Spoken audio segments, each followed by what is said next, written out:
Do you want a highlight that will stand out from the old mold? Rising Recruits is here for you.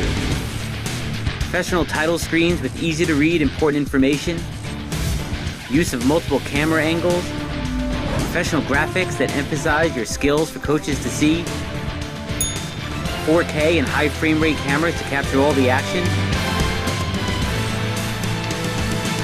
Call, email, or visit Small Moments Productions online today.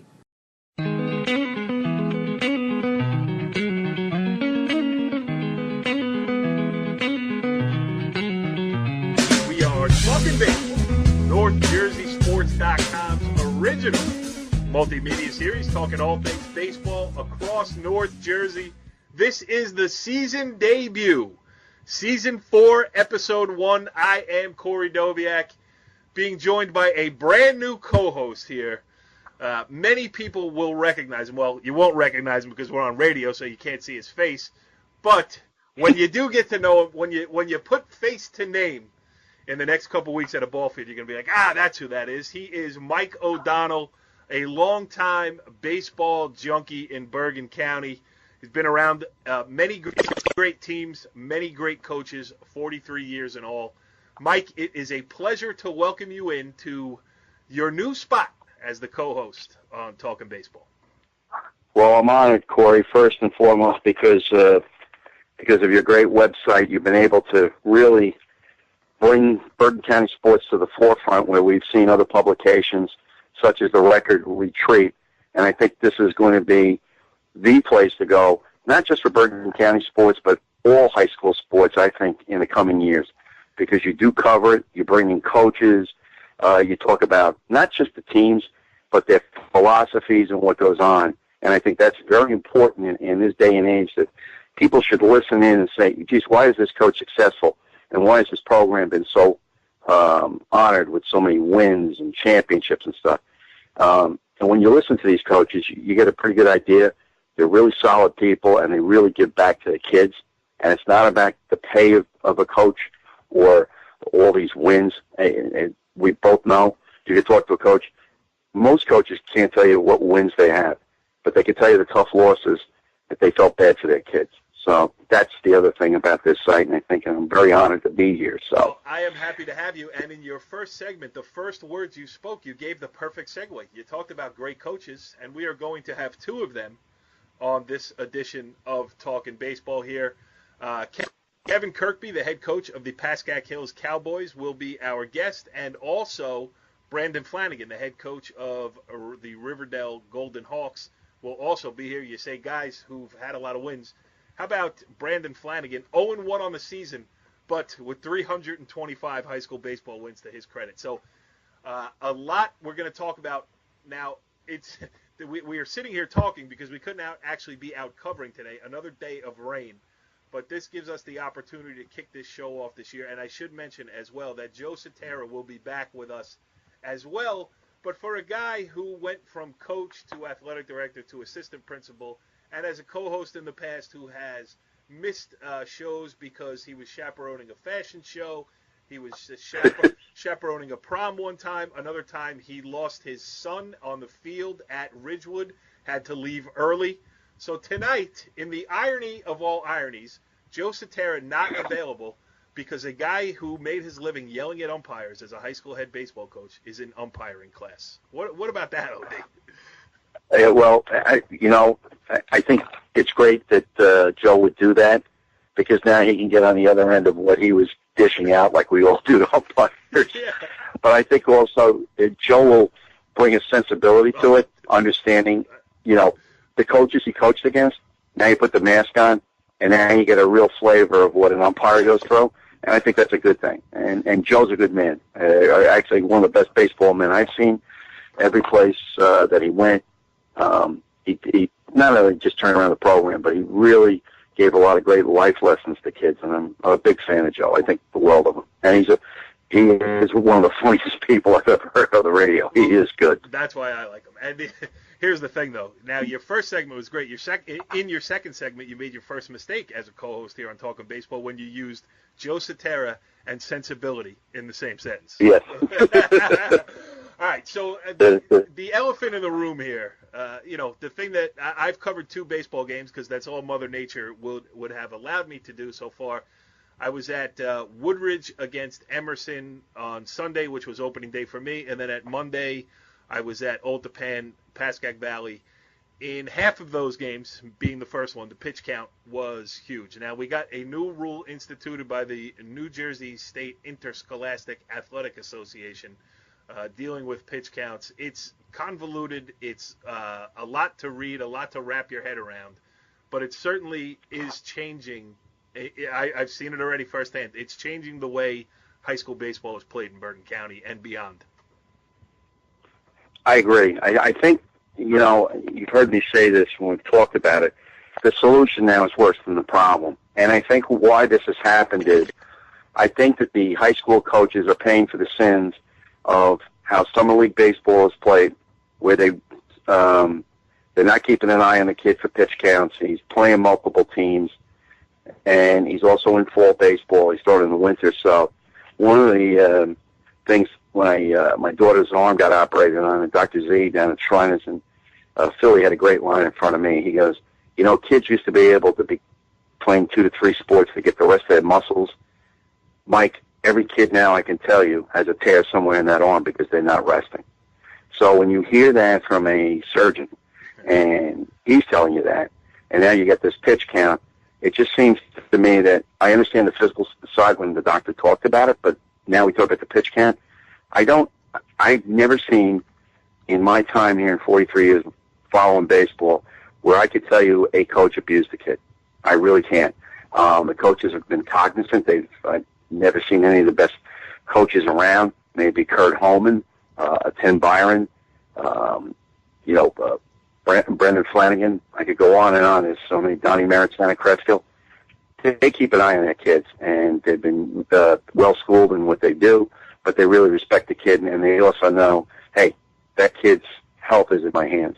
So looking at this pitch count, I just think I understand why they tried to do it. I think the end result's going to be a nightmare. I think we're going to see some games that could be, slugfests of 21-20, and that's not good for the sport either. Yep. So that, and again, I also blame the state on one other thing. Years ago, the baseball season was an extra 2 weeks out.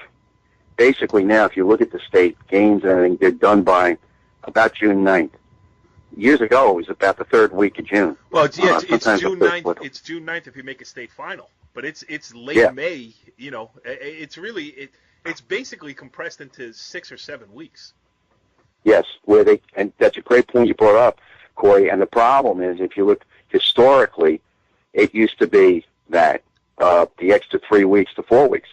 So the state really has compounded this problem by racing and compressing this schedule. So it doesn't make a lot of sense to me. And I think that the state has to take a look at the scheduling and then really take a look at not just pitch counts, but just really why they came to this conclusion that they think they're doing something right. I just don't see any good out of this. I think it may wind up hurting the sport more than it's going to help it. Yes, I really do. I'm afraid we're going to see softball scores. Yes, I agree. Now, let me play this interview that I did with Mike Karsich. This was after on Sunday they opened with an 8-7 win, come from behind win over Emerson in a great. It's a game that I pretty much cover every year. I love it. 2 great Group 1 programs going at it. The first 2, the starting pitchers were great. Rob Luke for Emerson and Nick Pronti for Woodridge. They both sailed through 5 innings. It was 3-1 Emerson after 5. Bullpens come in. Game ended 8-7 Woodridge. Woodridge scored 3 in the 6th, 4 in the 7th, and got 1 scoreless inning out of their bullpen, and that was the difference in the game. So I asked Mike Karsich after the game just about this pitch count. He touched on a couple of things that we just spoke about, too. Let's get this interview out of the way, and then I want to ask you a question on the other side of it. What do we say about this pitch count rule now? It changes the way the game is played. It changes the way it's played. I'm in the middle of the 4th inning asking how many pitches my kid has because I got to bring him back to close on Wednesday. The next time I'm worried about Shion Tanaka because I want him to close tomorrow. I'm instead of thinking about the situation that's currently happening, I'm thinking about what can I do to get my kid out for potentially to get him going for the next game? And it's a shame that we have to deal with this, and I understand where people are coming from. And the truth is, in a situation like this, good players, good coaches are going to do the right thing anyway, which I've always said we've done. I always think Emerson has done. It's the few coaches that will burn and ruin a kid's arm that now we're paying for it, unfortunately. So the premise of it is good, but good coaches would have done the right thing anyway, in my opinion. And we got to deal with what we got to deal with. All right, interesting take there by Mike Karsich, and I'm curious to get, OD, how what he said there at the end. It's the good are paying for the sins of the bad, and that's a rough spot to be in because now forget high school coaches, and I'll be honest with you, I have seen some, not many times, but there have been times over my 20 years of covering high school baseball where I will be looking at the pitch count and going, it's time to get this kid out of here, and then he goes another extra inning. So I'm not going to say it's never happened before, but it doesn't happen with guys like Mike Karsich. It doesn't happen with guys like Kevin Kirkby, Brandon Flanagan. I can name 100 of them. In fact, the list of guys who it would happen with is rather short, but it does happen there. The question is more with summer baseball. I mean, who's policing those guys? That's the question. That's probably the best. And the other part, too, is this. This is what disheartens me. Some of these kids go on these super teams. They travel to Florida. Don't worry. They pay for their travel, and they pay for their rooms, and the parents go down and all. And there's radar guns. And the kid is pumping the ball to the plate as hard as he can, coming off the mound like he's a wild man. That's not helping the kid either. Right. I think that some of the college coaches I've talked to have told me personally that some of these showcases, you don't get enough out of it, but you have to show up if you're recruiting that kid. So it's been a double-edged sword on both sides, and I think there has to be some common sense. I know some summer programs do an outstanding job. They do pitch counts. The team I'm working with, Tim Byron's the head coach, he contacts the college coaches, he talks to them, and I know Jimmy Walker does the same thing, and Stevie Hayward there's a bunch of those guys that are out there that are really outstanding guys that do that. And again, the allure of these kids throwing hard in front of a lot of, quote, big scouts and college recruiters, that's where I think you got to take a step back and say, you're not really doing the kid a service. You're probably hurting him. And I think that's where that also starts. And also pitching into the foot. These kids just don't seem to have enough time to get their bodies rested. Right. And that's the scary part. And I think, again, the focal point came on high school, and I heard a pitching person 3 weeks ago on Rick Wolf's show on Sunday morning said, I don't know why the high school coaches are paying against this. It's really a lot of the other outside factors they have no control over. Yep. And I thought that was a very good point, and it worries me. And the other side of it is, too, it's baseball. And, sometimes people get hurt playing. If you could show me evidence that says, we limited it to 100 pitches over this certain amount of time, and we had, a 50% decrease in arm injuries to these kids. But where's the science? Yeah, that's the whole thing, and I think that's. I've never had a kid get his hurt arm in any level that I ever coached, and I know a lot of outstanding coaches feel the same way, and yet I've never seen such an alarming number of Tommy John surgeries. Crazy. And again, so that's where we are, and I just feel I think we'll see how this rule seems to gets itself borne out, and then I think all the good state people may take a look at this saying, this may not be it. But I think you're correct, Corey. I think there has to be some sort of regulation in the summer. I don't know how AAU, the American Baseball Congress, whoever body of baseball people, but something has to be done because I don't get it. I just don't. Yep. So. It's overuse, but they're not being overused egregiously in high school sports. So anyway, all right, OD, it's a big moment here on this edition of this season debut edition of Talkin Baseball here on NorthJerseySports.com as we welcome in our first guest of the brand new rainy season. Joining us on the Complete Performance Baseball Academy hotline is none other than Pascack Hills head coach Kevin Kirkby. Coach, thanks for joining us here on Talkin Baseball. I'm honored to be the first, so thanks for having me. Yeah, well, we actually taped the Brandon Flanagan interview first, but we're shifting things around. So now you really know what we think about you, and kind of what we think about. Yes, I want to use that one against Flanagan when we play him in a couple weeks. All right, so I have been instructed. Now, this is an interview a long time coming. We tried to get it at the end of hoop season. Things got out of, it goes crazy in between seasons. So I'm going to ask you a couple, a basketball question first. But before that, a very important query was put to me to relay to you. Will you be taking the U18 trainer's job at the title sponsor of this very show, the Complete Performance Baseball Academy? Say it again, the U18? Yes, I believe the position was offered to you by none other than our matron saint over here, Joey Games. Yeah, I'm gonna talk with Gams at some point. Get a chance to sit down with him and discuss it. Do you hear that, Gams? Just That's to a see no. Yeah. That's a no, Gams. He will not be accepting the position. All right, let's move on.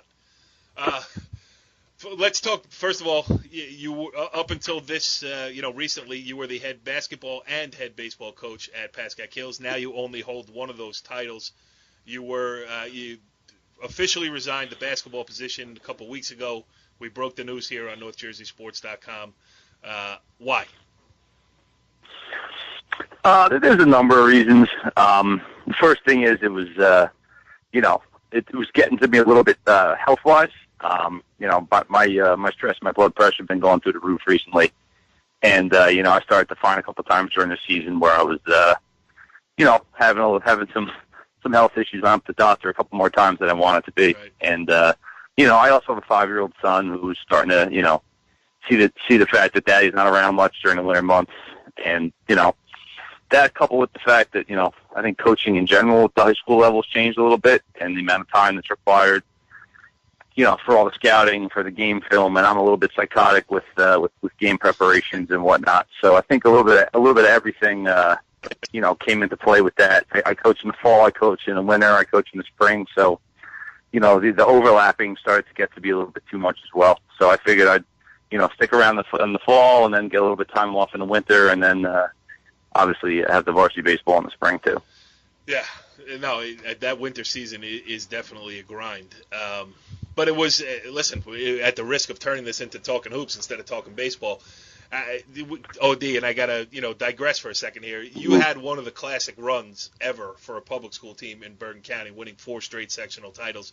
There was a 4-year stretch where you were 16-0 in state sectional tournament games. That was crazy. When you look back at the now what's in the past, the head coaching position at Pascack Hills, I mean, what do you take with you out of there?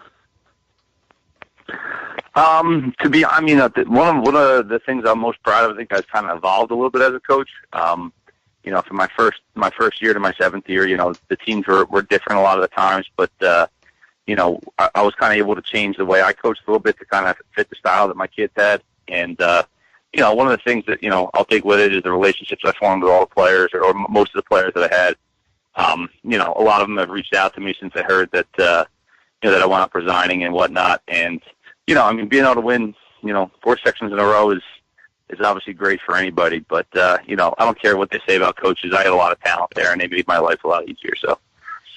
All right, so that's it. No more appearances for you on Talkin' Hoops, so we're going to stick to Talkin' Baseball here, and I'm going to turn this interview over to, really, who's your biggest fan in all of North Jersey, my esteemed co-host over there, Mike O'Donnell. Why don't you kick us off here on the baseball side, Coach? All right.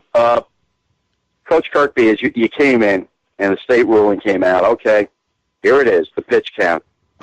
What was your mental setup coming into this season? Now, I know that they've always got all these freshman pitches along, and as the late, great Al McGuire used to say, what's so great about freshmen? Well, you hope they grow up to be sophomores and they leave the freshman stuff alone. So going into that, what was your, mindset, even though you do have a lot of young pitchers, what was your set coming into this saying with the pitch count? I mean, how did you mentally say, okay, this is what we need to do going into this? I think the first thing is I talked with the guys who I thought would be our prime 3 starters, and we talked about the need to throw strikes. Because pitching the contact obviously will allow us to, hopefully have quicker innings and whatnot. And, we are, like you said, we are lucky. I got a lot of sophomores who can throw, and obviously we bring back basically our whole staff from last year, so adding the sophomores to them will help. But, it's one of those things where, for us, I think we could be pretty good this year. Still contesting for the league might be a little bit, out of the way for us. So we're going to try and do what we can do to go out and get wins whatever way we can. I think what we're thinking about doing is, a lot of times we have guys throw, and then, a day or two before they're supposed to make their next start, they throw a bullpen on the side and whatnot. But what that might turn into more of, instead of, if they're eligible to pitch, instead of throwing 30 pitches in a bullpen, they'll hopefully give us an inning of work just to eat up an inning possible somewhere. Because, no matter how many arms you have with the pitching restrictions they have, it's going to be strapping people at some point during the season. So. Yeah. Mm-hmm. But when you say you have a lot of guys who can throw, like, what is that number? And I'm asking because I don't know the answer. Like, how many guys do you walk into a game with saying, this is the number that I could use today? Honestly, I legitimately think I have 4 kids who I could throw on the mound as a starter against anybody. Right. We don't have a true bona fide stud ace that can go out there. The kid Jack Brodsky really stepped up the end of the season last year. He's the one who threw the 2-hit shutout against Mawa in the States. Mm-hmm. He threw our first game against Cliffside Park and give up 2 hits in 6 innings. But I have 3 of the kids that I'm confident I can put out there, with him as starters, and any of them I could use in relief as well. And then, to be honest, I probably have 4 or 5 other kids that I have no problem bringing in for an inning or so here or there. Go ahead, O'Day. So we got a lot. It's nice. Coach, on that, and that's something else is that, I know you're one of your assistants, so, we're just about as old as dirt, as Coach O'Brien. And when he was in Valley, even back then, he'd line up certain guys and say, let's see if you can give some innings, because Mike was a big one on saying, hey, you know what, OD, if he can give us 2 innings here, when he came back, as you remember, at Hills, that was something he brought back, and I think some coaches should have looked at that. Now, I know that, that you had more of that complete staff. So when you look at your team, and I got to tell you this, your conference is the toughest. I think I see you having an excellent season. I think Riverdale, Marwa's going to be good, and, of course, Ramsey. And when I look at it, you guys will be very tournament tough going into the Bergen County tournament. And we all know it's like basketball was here in March Madness when it comes to seedings. When you look at your league and the crossovers, and these back-to-back games, does that give you some relief mentally going into this, saying, okay, I don't have to see Ragovich from Dumont twice, but you don't know everybody's 2 or 3. That could tie up. So how do you approach that mentally? I think that, it's going to definitely be nice not, having the chance to see everybody's ace, once or, multiple times. Even Wes was got the kid, Lago Messina, who, I think no offense to Wes, we played them opening day. They might be a little bit down this year. They graduated a lot. They got a lot of young kids playing. But he's a real good pitcher not many people know about. He throws very hard, and he can throw off-speed pitches for strikes as well. So by us playing them yesterday and then playing them tomorrow, we're not going to see him because he already threw this year. And I think that can kind of help, when you know that you're not going to see a team's ace every game. And, I think that we have a pretty deep pitching staff that a lot of other teams might not have. So I think that's going to benefit us that, going into every series, I'm confident we at least have a shot at winning at least 1 game each series if we can get a chance to see another team's number 2 or 3. So what are the goals then? I'm just thinking off the top of my head. I could be wrong, but I don't remember covering a Pascack Hills game in the Bergen County tournament. When was the last time you guys made it? And is that obviously the goal to get in there? Yeah, that's one of the main goals that all the kids have. We want to make sure we get into the tournament, try and win a game. And then in the States, last year we made it to the sectional final, and I'll be honest with you, we got lucky. We're playing Pequannock in the opening round, and the game got halted by rain. And the guy that they threw against us was baffling us a little bit, and we came out the next day, and he couldn't throw again. Then we wound up, I think we got 7 runs in the next 3 innings. Advanced to the second round, and we played Walkill Valley, who had just upset Dumont, or else we would have seen my boy Raglovich again. And then we made it to the semis against Mawa, and when you get to the semis, you get the semis and the finals, but you can't have the same kid really throw both games based upon the schedule. Yeah. I think they chose to save the kid Manny for the finals because they threw Darrow against us, who'd already pitched against us and beat us, which I don't argue with that decision either, based upon the success he had against us earlier in the year. And I think it was 3-0. We beat him because Brodsky just pitched the game of his life. So, we got to the finals, but at the same point, we did get a little bit lucky, but I think that we're a better team this year than we were last year. So obviously a goal is to make the states and see whatever we can do in that. And the third one is we want to be competitive in the league and win as many games there as possible. Last year, it's funny, we went to the sectional final, but we didn't win a single league game last year. So after we won our game again. Which is why I didn't cover you until the final panicked phone call in the last week of the season when I realized that you were in a section final, and I haven't even paid attention to cowboy baseball all season long. Remember? Yep. So, the only guy. But the kids were. Go ahead. Yeah. No, kids were joking yesterday after we beat Westwood. They're like, we got more league wins than we had all last year already. That's crazy. But, it really is crazy. Go ahead, OD. No, it was funny because Coach Kirkby's being modest. The only guy that was yelling out, nobody's paying attention every time he got me on the phone was Mike O'Brien. How come they're not covering us? We're on a roll here. What's wrong with people? You should have taught him how to use a computer last year. He could have sent me an email. I know. Yeah. We did. We started, we made some adjustments to our lineup. We changed the batting order a little bit, and the pitcher started really throwing the ball well at the end of the year. And, we went a little bit, obviously in the States, we went on a run. We played Highlands and Paramus Catholic before the States, and we were lucky to beat both of them. We won some pretty good games at the end of the year, too. And, we got hot at the right time, I guess.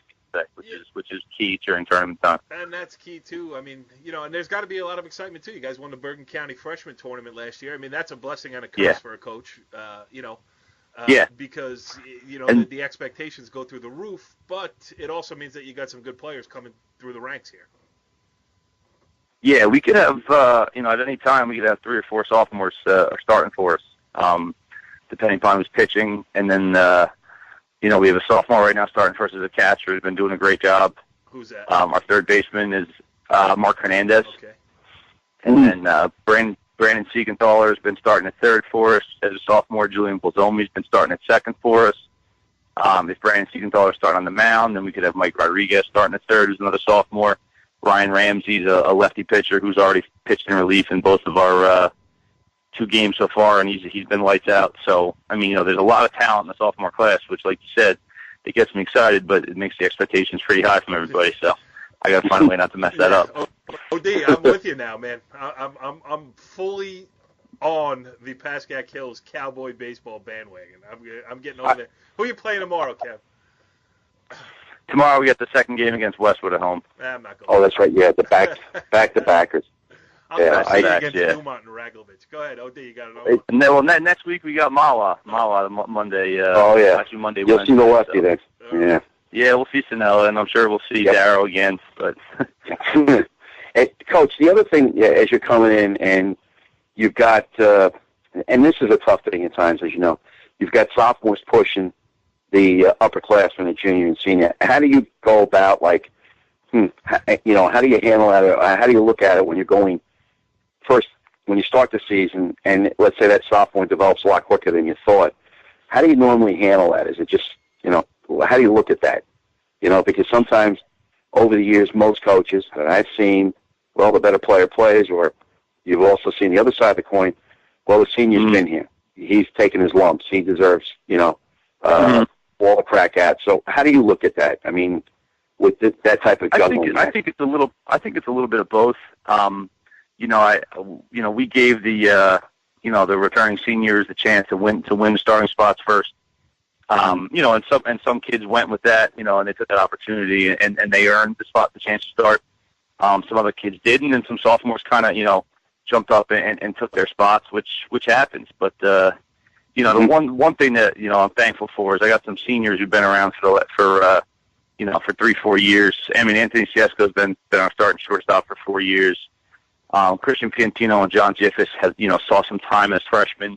So they've been around for the 4 years, so the leadership that they've had has been tremendous. And, It doesn't have to just be the coaches getting on upperclassmen if they're dogging a little bit. They have no problem, getting on their teammates, whether they're the same age as them or sophomores, and forcing them to push it and stuff like that. And for the most part, we've had a great first few weeks of kids just competing and feeling good for each other. There are some seniors who lost jobs to the younger kids, and they're cheering just as much as anybody else is for the kids when they succeed. So there's a lot of camaraderie around the team and whatnot, which is a good thing also. Well, just watching your dugout from the other side, I was impressed the way you guys coach, but I also see that how the kids were they really were a band of brothers. And that's something to me, when you see team chemistry, and as an opposing coach, okay, scrimmage and you go on, that's the type of team you don't want to meet when it comes tournament time. Right. Because these guys have got their gut check, and you're going to have to play your A-plus game to go beat these guys. And that was something that over the years, when you were at Valley and you were a tremendous second baseman and all, though he may want to hit a shout-out now, Rob Delaney, when he was out there too, you guys were together. The one thing I always noticed about the Pascack Valley teams of those 80s, 90s, and the 2000s, very mentally tough kids. And it was very tough coming tournament time to beat you guys. Yeah, because you guys were always locked together, lockstep. And you also may want to sue the Smoke Signal, the Pascack Valley. They do a great job with that digital publication over there. But that picture, bro. I'm going after them. I'm going after them for slander. That's my junior year in high school. I look like I hate that kid right now. Yeah, just listen. I would never do that to you, pal. I got a text earlier today saying Mikey Carson, the celebration shot I took of him the other day, he was complaining a little bit about it. But I saw that. I saw that on the website. Yeah. Great. So he was complaining, but he's a lot younger than you. Our relationship doesn't go as deep. I would never do that to you, Kevin. I appreciate that. Thanks. Kevin Kirkby, head coach of the Pascack Hills Cowboys. I can guarantee you this. It will not be a frantic last week of the season phone call before NorthJerseySports.com gets out to see you. I'm coming soon. That Mawa matchup sounds good to me, too. And if we get the sunshine, I will get out there and cover a game. I will say hello to Michael Bryant. OD, here's the thing about Michael Bryant. How come he looks younger than the current day head coach? What? Well, you know what? I've always said about Mike in my wedding, there's one picture where he's sitting there, and the late, great Mickey Corcoran goes, if somebody said I had an age, how the heck is O'Brien still that young? He goes, he looks like he was back. He could have played point guard for me at Riverdale in 1959 with Parcells. There's something wrong here. It's unbelievable. Good stuff. Hey, Kev, congratulations on a good start so far. 2-0. Keep it rolling, and we'll see you soon. Thanks for coming on. Thanks, guys. Thanks for the invite. All right, OD. Well, this is a real pleasure here as we welcome in our next guest on this season debut edition of It's Talkin Baseball right here on NorthJerseySports.com as we welcome in on the Complete Performance Baseball Academy hotline. He is none other than the head coach of the Riverdale Fightin' Golden Hawks, Brandon Flanagan. Brandon, thanks for joining us here on Talkin Baseball. Always a pleasure. Thanks for having me. Well, we can't do anything really except talk about baseball because God knows you can't play it when it's thunder and lightning and wet fields and everything. I know. Else. So it's been a brutal start. Let's start with that. What do? You guys have played one game. How do you handle this? Yeah. It really wasn't even the one game. It's just the fact that I think we were only outside 6 days total in March. Maybe 5. It was 5 or 6, but either way, it's horrible. No consistency. We have great facilities. We have, you were in there when we were practicing the one day. We got the 2 cages, we got an indoor mound, we got 2 gyms, and we get a lot done. But after a while, the kids just stir crazy. Yeah. I covered the Pascack Valley Old Tapan game yesterday. As we tape this, it's Tuesday. So Monday, I covered the Old Tapan PV game. And there was a misplayed short pop-up for PV, and I was talking to Will Lynch afterwards. He goes, well, what do you expect? That's the first ball they've seen hit that's been higher than a gym ceiling in a month and a half. It's true. Yeah, it's true. It's brutal. But anyway, so it's going to get started, and that just means there's going to be a backlog of games. You're going to be playing every day for the next, straight through. This season is a sprint. Starts April 1, ends, late May, and there are a few days in between. So Let's talk about the Riverdale Hawks a little bit this year. The great run last year to the Bergen County Tournament semifinals. A lot of guys coming back. Optimism around the program, as there always is, I know, in your 18 years at Riverdale High School, always a competitive side. So, just give us a little state of the state on this year's Golden Hawks. Yeah, they're they've worked hard. I mean, they're always, it's something that each senior class, I think, takes kind of personally, maybe not trying to replace the guys that left, but definitely trying to make their mark. And this class is no different. We got some great players, we got some great seniors, we got some really good juniors. And, we'll see. I mean, I wasn't crazy to see what the record had us ranked at on Saturday or Sunday there, but it is what it is. It just puts more of a target on your back, but we'll take it. I mean, we kind of have a target on our back anyway, so really, not too much of a change. We've known each other for a long time. I just learned something new about you. You still read that stupid Bergen record? Are they still in business over there? My dad, he's an old timer. He, I get the phone call. Hey, did you read the record today? So. All right, just sending a shot across the bow. All right, OD. I hear you. Go ahead. I don't know where you want to take it. Ask Brandon a question. I mean, the pitch count is the elephant in the room as far as this season goes, and it's also a big topic of conversation here on this show. But take it in when you got Brandon on the line. Go where you will go with it. Okay, Coach. Here's the thing: when you saw this ruling come down, what was the first thing that came to your head? I mean, when you said, "Oh boy, here we go with the pitch count," and you got to hire somebody to do it and all, the mechanical part of it. Well, how did you come into this season approaching saying, okay, this is the rule. What do I need to do to make sure I stay within the rule and make sure that the kids are okay? Well, I had a feeling that it might come down eventually. You heard some rumblings here or there, and we had talked about it at a few county tournament meetings that it might come somewhere down the line. To be honest with you, I looked at it two ways, really. Number one, it's not going to affect us too much, to be honest with you, until the county tournament. It's just a personal thing. I'm not a guy that's going to roll a guy out past 100. And, I know 110 is the limit. Until May 1st rolls around, we're not going to go much above 100 anyway. It's just my own personal philosophy. We try to develop as many pitchers as possible. Now, like I said, once you get to the county tournament, it gets hot out, and you're facing good teams and kids are stretched out. It's a little different. You let them get up around 120 maybe, and last year Brian Rosen threw a gem 9 innings against Ridgewood. He threw I think 125 pitches or something in 9 innings. I mean, he was basically not really tested. He was very fluid, and there really wasn't a lot of struggle with those 125 pitches. It's really not a real hard thrower anyway. I mean, it's not like he was. No. He was a spot guy, hit spots and off-speed stuff, and so yeah, exactly, Corey. It's like, and it was. I think when we played Ridgewood, it was probably 80 degrees out anyway. That weekend. So it is what it is. It's not going to affect our philosophy too much because we don't really like to stretch kids out really far. Yep.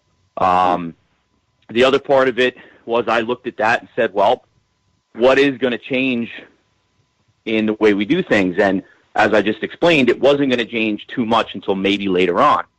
So instead of complaining about it, I really viewed it as what can we do as a coaching staff and as a program to take advantage of it, I guess you could say. How can we make it work to our advantage? And that it was really a kind of a double-edged sword there. I mean, it wasn't going to affect us too much until later on. And how can we make it work for us? How can we, we kept maybe a couple more pitchers up with the varsity that we normally wouldn't.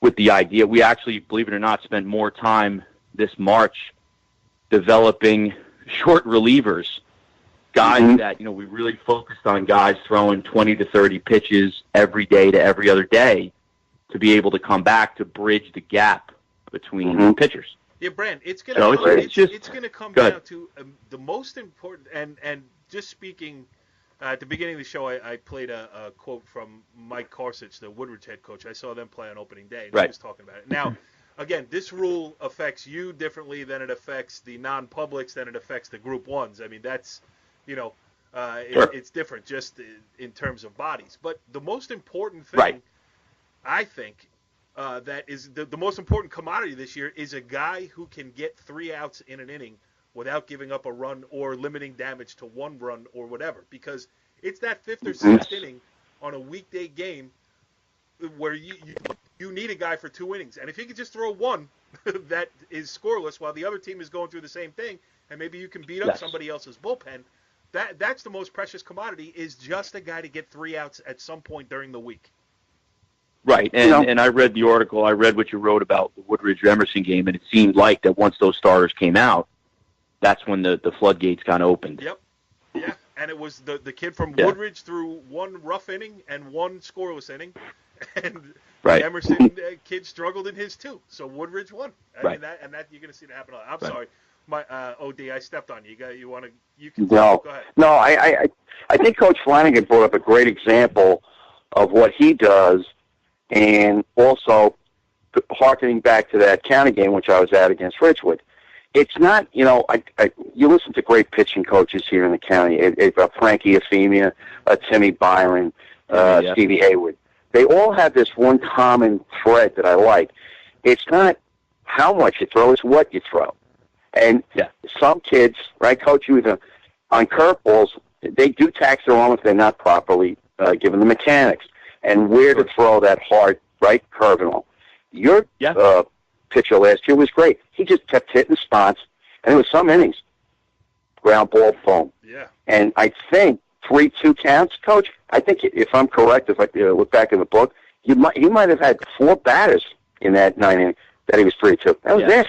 Right? And if it was that, right, exactly. Yeah, it wasn't a lot at all.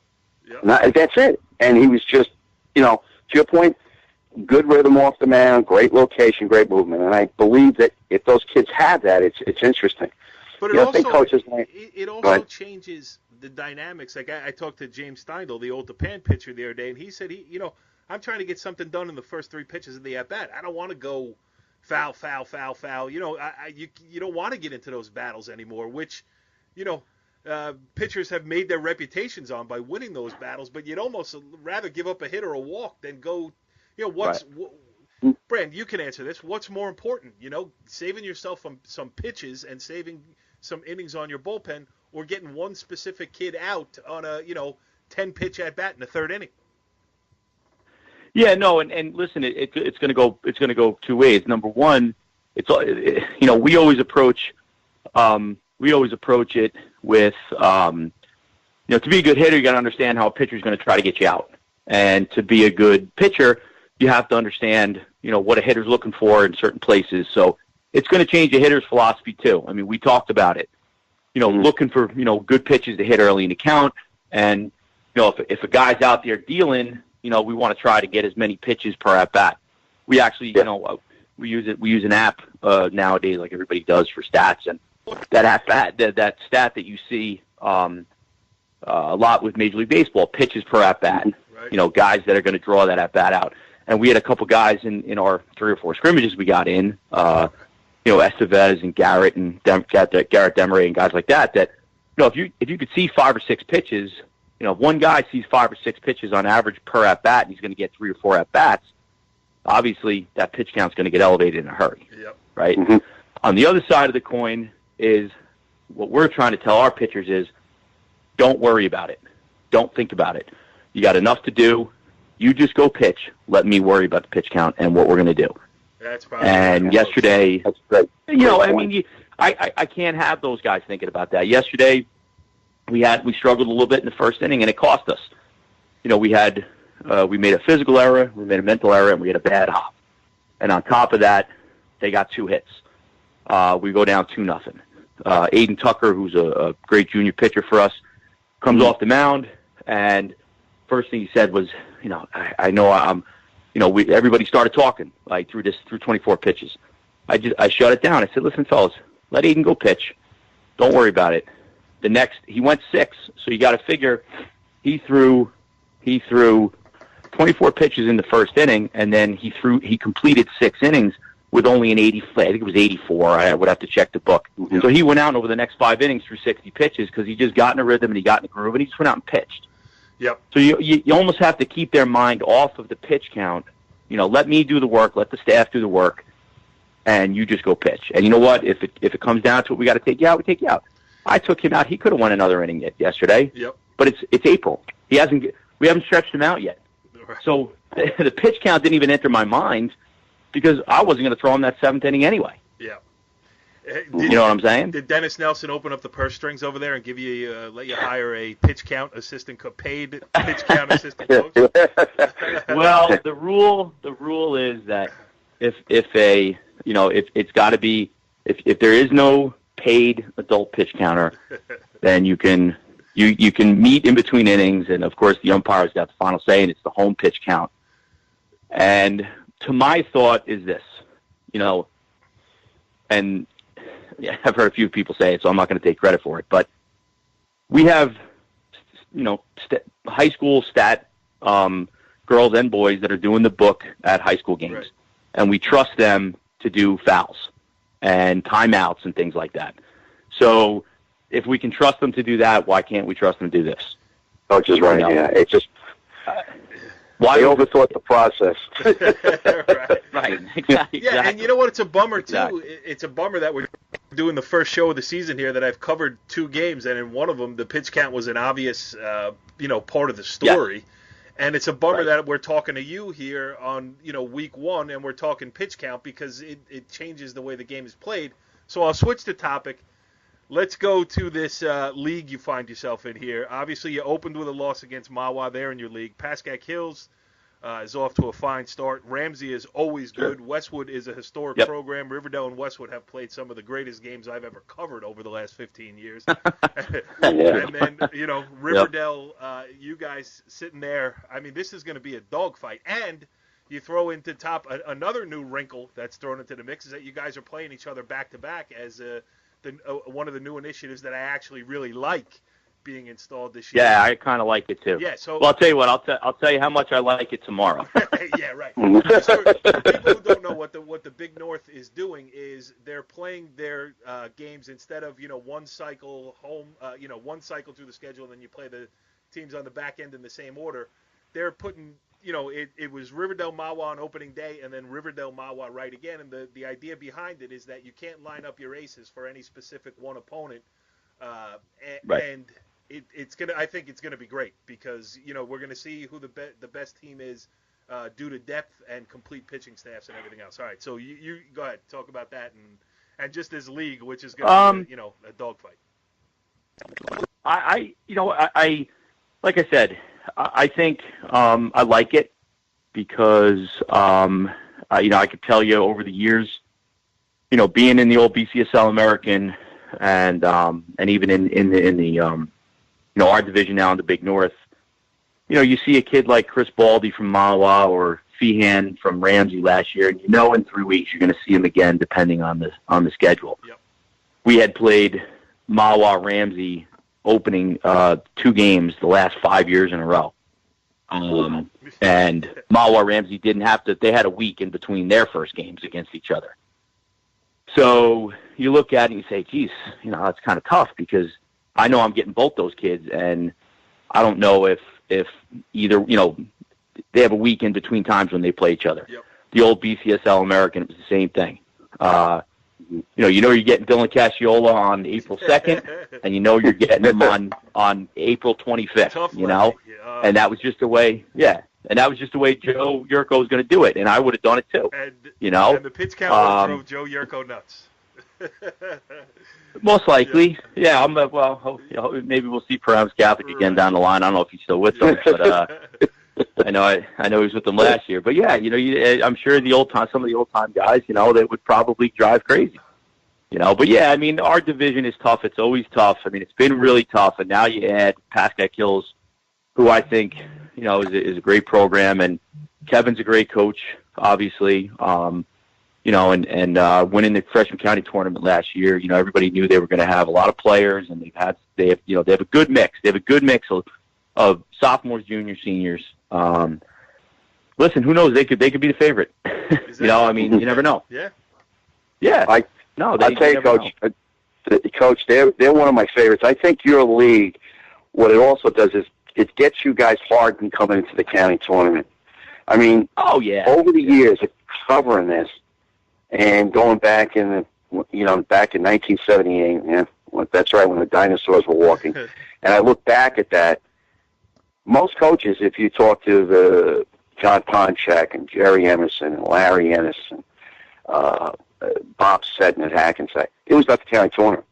And, you know, when I look at your conference, I've told people that might be the best baseball this year combined when you look at Riverdale all the way through that league. And you're correct about Hills. I told people, even though I'm best friends with OB, you're one of my sneak favorites to make some noise in the counties. Because you're right, Coach. They're freshmen. Listen, we scrimmaged at Old Japan scrimmage, and I looked at them. I said, they got some guys now. And they're a lot better defensively for a young club than I've seen. And I'm going, I thought they were a year away. Kevin has done a great job with them. Kevin Kirkby is one of my favorites. They're going to make noise. Good friend. I mean, he's tremendous. Yeah, absolutely. Yeah. I agree with you 100%. It's a Kevin Kirkby love fest here on this edition of Talkin Baseball. Well, I told him. I said I was gonna sandbag him. So I'm gonna. Yeah. Well, we were talking. That's a classic Brandon. OB. I'll see Brandon. His daughter plays soccer over there in Pascack Valley. I'll see him on the field. Hey, how do we look this year? We're gonna struggle. Next thing you know, it's 85 degrees out, and Corey Doviak's covering the Bergen County Tournament semifinals with the Riverdale Fighting Golden Hawks taking the St. Joseph Regional right down to the wire, too. So, all great coaches do that. That's what I was going to say. You look at that league, and it's all about players. We all know that, but it's also no surprise that it doesn't happen by accident that the Riverdales of the world, coached by, just look at the coaches in that league and you see why everybody is good year after year. I mean, there's continuity. Guys know the game. Guys know the high school game, which is different than anything else. And player development, you watch a Brandon Flanagan team on April 1st. It is not the same team you see on, Mother's Day weekend. They get better game in and game out, and that's why they always make runs in the county tournament because, they put 20 games behind them and they know how to play the game of baseball because Brandon teaches it well. So, I'm a big fan of Coach Flanagan. He reminds me of another coach, and I've said this for years, Coach Mickey Hunt at Ramapo. Yeah, another great one, yep. Coach has a lot of great athletes, and so does Coach Hunt. And Coach Flanagan's got to get all these athletes together. But I always tell people, about the 10th game after, I don't want to play Riverdale, nor do I want to play Ramapo. Yep. They got their guys starting to drive, league championship. Now they're coming to the counties. They're going to pick off people, because you guys have always been sound defensively. I've always admired the way you've handled your pitching staff. And the one thing, Coach, I've admired about you never panic in really big game situations. You always seem, okay, I got this, I understand it. And I think the kids watching you on third baseline go, okay, we'll just do what Coach wants, and we'll get through this. And you've done a magnificent job in your 18 years there, that the kids, hey, if they see a guy panicking on the third baseline, and I always say that, oh boy, here it comes, the kids, they sense it and it's over. But with you, you've always been level-headed. You've kept the kids right there. They know what to do and go execute, and that's why I've been saying it. You and Coach Hunt, if somebody said, hey, OD, what are you doing? Maybe we should just cancel the game and cancel the season. I don't need to see these guys anymore. We'll just go away because you guys are that tough out. So. Wow, now it's a Brandon Flanagan love fest here on this edition of Talkin Baseball. Brand, I can't see your face, but I know you well enough to think that you're probably blushing right now. Well, all I can say is I've had some very good teachers. So I've learned from a lot of guys that really know the game, and listen, you're lucky when you play for Glenn Desmarais and you get to coach with Greg Butler for a few years, and I know Bobby Carthage pretty well, and I was over at Emerson early in my career as a football coach and a basketball coach. I didn't really coach baseball with Bobby, but just knowing him for so long, and and listen, I did Timmy Barnes' camp a few years, and all I would do is sit there at lunchtime and listen to him talk about pitching. So, it is what it is. you're around good coaches and you learn good habits and you learn, good mechanics and things like that. So I've been lucky. Brandon Flanagan. Yeah, but you got to put it together, Coach, and you've done a great job. You should be commended because, like I said, I always think of you and Mickey Hunt and Kurt Holman. Yeah. You're like the triumvirate. I look at you guys going, you guys are very, I think the one thing I like about you guys, you're very analytical the way you come toward the game. And that's a tribute to you, and you're right. You pick up stuff. It was like myself. When I first started, I didn't know a thing. I didn't even know what a fungal pack may look like, whatever. But Mickey Corcoran led me to Larry Ennis, and I was so lucky being under Coach Ennis for that many years. And then to go with Mike O'Brien, and you see that they have all, how can I say, the same type of habits, but in a totally different way they approach both practice and games. And you say, okay, now I understand as a young coach how successful Coach Ennis was doing it that way. And he has Coach Mike O'Brien after that. So, yes. And I agree with you. I was lucky in the Met League. I was under Russ Perdue at the Wayne A's. And over the years, yeah, I was lucky. I really met a lot of great baseball men. And then meeting up with Timmy. Coaching against him was one thing. Oh, boy, he was tough. But coaching with him, I'd rather be. OD, Absolutely. Forget about all the X's and O's stuff. The thing I like most about Brandon Flanagan is he always has an extra nicely printed lineup card for when I walk into his dugout. And that's right. Really – all right, so we're going to let Brandon out of here. But the last thing we got to ask you now, we're going to put – this is OD's first week as the co-host of – Talkin Baseball here on NorthJerseySports.com. So, Brand, we got to put him on the spot. He said he would never want to face Brandon Flanagan. He never wants to face Mickey Hunt. He never wants to face Kurt Holman at the end of the season. All right, OD, who do you want to face in the middle of May? Name some names here. Watch this. Give me Bosco, St. Joseph, Bergen. I'll take him on. Yeah, that means you're playing the Bergen. I'm a good Catholic. I'll take any of the three on. That means you're also playing the Bergen County semifinals later. Brandon Flanagan. That's right. Great stuff. Hey, listen, congratulations on everything you've accomplished so far, even though you're 0-1 on the season. So get your act together over there, and we'll see you soon, all right? We're going to try. Thanks, fellas. I appreciate you having me. All right, interesting stuff there. First with Kevin Kirkby, and then with the great Brandon Flanagan here on this edition of Talkin Baseball. Now, as we welcome in a new co-host, we have to also welcome in a new segment here. We're going to go with a little thing that we're going to call, and I'm going to make some production for this, and we'll have it all pretty to play later on in the season. But since this is week one, and we really haven't, gotten all the kinks out, we haven't even tested it yet. But it is now time for OD's Hidden Gems. 5 teams to watch on the North Jersey baseball scene. OD, take it away. We go to the Freedom Division, and I'm going to pick Indian Hills. I think they have they got some great players such as Kenny Sears. There's a pitcher there, Jake Ursillo. His father played for me at Emerson. Could be an up-and-comer this year. I think Jake's one of those people. They also have a solid catcher in Matt Parati, and I think their infield defense with Mike Castelligio at shortstop will be a team to watch. Indian Hills. Next, in my Indian Hills in the Freedom Division. Next, in the Colonial, I pick Rutherford. Rutherford comes back with a lot of strong, athletic, and really good, solid defense. They top to bottom. Their middle infield and outfield is probably as good as anybody's in the county. I think the coach does a great job. I'm a big fan of Cosfina down there, and I think this year he's going to surprise a lot of people. He's got this John Kelly, who's pretty good, and I also like this kid. He has a freshman.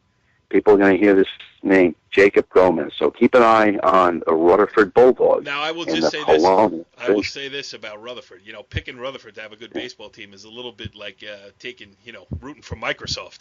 They're good all the time. I know, but you know what? You got to give a little love to our people below Route 4, as I like to say. Yes, I agree. Yeah. Go ahead. Next, number 3, the Patriot Division. Yes, we have them. As you heard them before, Pascack Hills. I think Pascack Hills, with that solid sophomore group and a lot of the returning juniors and seniors from the team that took that state run, I think Hills is going to be that team that's going to take that next step. And if I was anybody playing them in the first round of the Bergen County tournament, you better be careful. I really think that Kevin Kirkby, who's one of the finest baseball, basketball coaches around. I think this team is really ripe for a very, very big season. I agree. Mm-hmm. Hey, if I didn't agree, I wouldn't have had him on the show. That's right. Next, we go to the Patriot Division, a team that people may not talk about. It's the Cresskill Cougars. Last year they were 19-8. They bring back a lot of pitching for a Group 1. They've got Brandon Williams, and I know they got Marty Lucabello, and they also have Ryan King, who's a pitcher, and he's an infield. Watch this team. Donnie Maritz is one of my favorite people, does a solid job. So when you look at that team, Cresskill could be another one that's really going to sneak up on some people, and I'm a big Cougar fan, and I love what Donnie does. I agree. The last one, when you see a team that loses a lot of people, you start to say, you're not really sure. I think this is the team is going to be Ramapo. I think Ramapo this year is ripe to really move up and have a solid season. I think the world of Mickey Hunt, and as I've told people, Mickey does a great job with his club, but he always has athletes. But this year, he's got a lot of good athletes and a really good amount of baseball players. And I'll tell anybody now, after Game 10 on, you don't want to play Ramapo. And I think Ramapo is going to be one of those teams this year that's really going to have a solid season, and they're going to get their momentum coming into the county tournament. They're going to make some noise in the States as well. I agree. And you talk about, there are a lot of good players at Ramapo. I mean, A.J. Farrar is back, and but talk about the sophomore with the same last name as the head coach, Casey Hunt. He's not one of the best young players in Bergen County. He's one of the best players in Bergen County, and Mickey's going to use him on the mound a little bit this year, and he's got a lot of tough sledding there coming on the heels of his older brothers, Shooter and TJ. So, he could be one of the best players in Bergen County and still not be one of the best players in his own house. Yeah, you know what? As Mickey would say, just get me wins. yeah, absolutely. But, yeah, I agree with I'll tell you, and I think this year, overall, I think there's a lot of balance throughout the county. I think you look at Riverdale is an excellent team. They're a dangerous team come tournament time. Ridgewood, I think the world of Kurt Holman. I think he's one of the finest coaches around, and he does a super job. They're going to be dangerous out there. It's going to be an interesting year for baseball. I think the pitch count, it's going to be a very talked about situation. And you also think that there's certain sneak teams. Could be Emerson. I didn't put them up only because I'm really not sure when I looked at their pitching coming back. But they had maybe one of the better shortstops in the county. Anthony Loriano is a good player. Yeah, Loriano is a good player. And they do a solid job. Coach Summerhall and Coach Palumbit and that staff there does a solid job. And the Group 1 coaches, I have always had a real deep loyalty toward Mike Carsage down at Woodridge, Donnie Maritz at Cresskill, like I mentioned, the boys at Emerson, and let's not forget Frank Clark up at Waldwick. Got another solid baseball man. Yep. They could be good. There's another team, but I don't know. When in Group 1, it's so tough. When you lose that one kid or two kids, it's really tough to rebound. Where when you're a Group 2 to Group 4, you can somewhat recover, but Group 1, it's tough. But those guys do a solid job down there. They really do. In closing, I think this is the year that we're going to see some public schools maybe upset the Catholic schools. Really? Some guys think I truly believe that because, again, the pitch count, even though they may have enough athletes to go throwing stuff, I think this year the county's got a lot of solid teams throughout.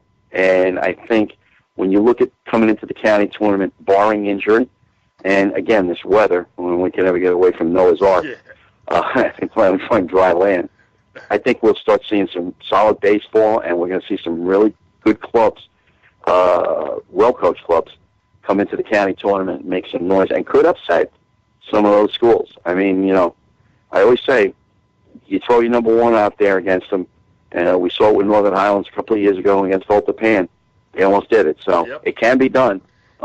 It's another team we didn't. Northern Highlands is another team we didn't mention too. I mean, they got the big guy coming back from a team that won a state sectional championship. They're going to. You're right. There's a lot of good public school, and the arms seem to be spread around a little bit this year. Maybe not at St. Joe's with Ortiz leading a real quality staff there, and I would say they're the front runner. I don't know much about Bergen or Bosco this year, but Bosco will always have good athletes. Yep. And when you have athletes in these Catholic schools, you can position them and teach them the position. You'll be okay. Yep. As the late great legendary Coach Ennis once told me, if you can't find 9 athletes in an all-boys Catholic school to play baseball, there's really something wrong. And I tend to agree with that. Yeah, no doubt. And I'm excited for this season. I think it's going to be a very balanced season. That's why I don't see. And you brought up a great point. No one has this great 1 and 2 or 3. But the one team that I did pick in my 5 there, Pascack Hills, may have enough of what I think of a good, smart staff that they could go deep into certain games. They could be a team that could go against the Catholic schools because of the amount of arms they have in a particular game. And again, it comes down to seasons. We all know that. No doubt. Whether your matchup is, So. Well, that's it. It's good. So let's go play ball. Let's play ball. Let's get some sun shining. We'll do another show next week, and hopefully we'll have some more actual data to parse through if the sunshine ever comes out again. But listen, I love the hidden gems. We're moving it up to the front of the show next week. Joe Sutera will be screaming. Everything else, it'll be fun. And I'm glad we got this thing off and running for the season, and plenty more to come. So let's do it again on Talkin Baseball next week. How about that? Thanks again, Corey. It was a pleasure and an honor being on your great show. Follow the leader.